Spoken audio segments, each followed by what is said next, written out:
honestly, tingin nila maaareglo nila iba eh.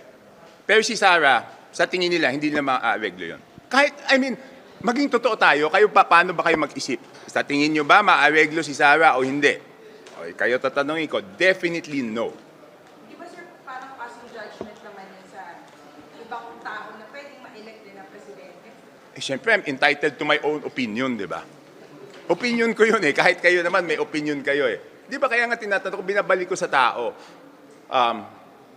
si Sara ba pwedeng areglohin?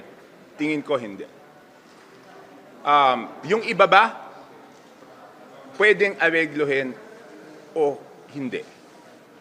O kahit hindi areglohin, pwede bang pakiusapan para mas magandang term?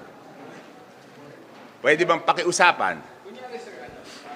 Hindi kasi ang question, bakit ngayon wala pang nananagot? Di ba?